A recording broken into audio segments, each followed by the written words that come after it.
सुप्रभात सभी को। मैं पार्थ राय केंद्रीय विद्यालय वल्लभ विद्यानगर से मैं आपको आज मेरे बिल्डेथॉन के आइडिया के बारे में बताने वाला हूँ, जिसका टॉपिक है सस्टेनेबल एग्रीकल्चर।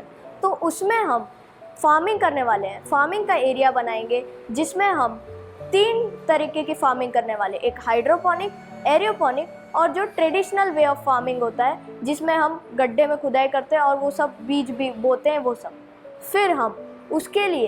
फिर हम दूसरा करेंगे बायोगैस प्लांट जिसमें हम एक गौशाला भी बनाएंगे, जिसका जो एक मैं ऐसे देश में रहता हूँ जिधर गाय को माँ का दर्जा दिया जाता है, तो इसीलिए हम उधर काऊ कडलिंग थेरेपी भी रखेंगे, जिसमें हम गाय को गले लगाएंगे और जो कि हमारे हेल्थ को अच्छा होता है उसको बोलते हैं कम्युनिकेशन जोन।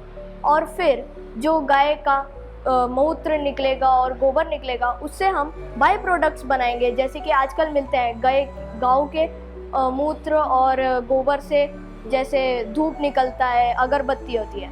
और दूसरी बात, हम एक बायोगैस प्लांट में जो करने वाले हैं, उस बायोगैस प्लांट में हम गाय का जो गोबर है उससे हम CNG और LPG बनाएंगे, जो कि हम गाड़ी और जो आजकल होता है सिलेंडर बनाते हैं उसमें यूज़ कर सकते हैं। देन हम बनाएंगे rain water harvest system. In that उसमें हम पहले एक टैंक बनाएंगे जिसमें रेन का पानी इकट्ठा होगा। फिर हम एक डब्बा बनाएंगे, पाइप के साथ उसको जोड़ेंगे, जिसमें ग्रेवल्स, मिट्टी ये सब होगा, जिससे पानी जो होगा वो फिल्टर होके एक कुएं में जाएगा, जिसको हम फार्मिंग में यूज़ कर सकते हैं। तो नो वेस्ट ऑफ वाटर। और आजकल का टॉपिक भी है स्कैरिसिटी ऑफ वाटर ज़्यादा हो गई है, तो नो वेस्ट ऑफ वाटर हो गया।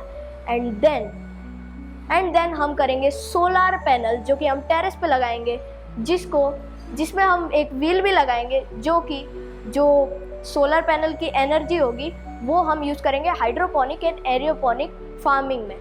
एंड देन अगर कभी ऐसा सिचुएशन होता है कि कभी कभार हमारी सोलार की एनर्जी चली जाती है, तो उसके लिए हम क्या करें? तो उसके लिए हम एक इन्वर्टर भी लगाएंगे, जो कि सोलार की एनर्जी जब ख़त्म हो जाए, जैसे कभी कभार बारिश के समय में सूरज निकलता ही नहीं है, तो जब ख़त्म हो जाए तो उसको इन्वर्टर को हम as a source of electricity भी यूज़ करेंगे।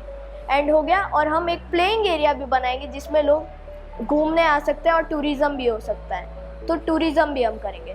धन्यवाद।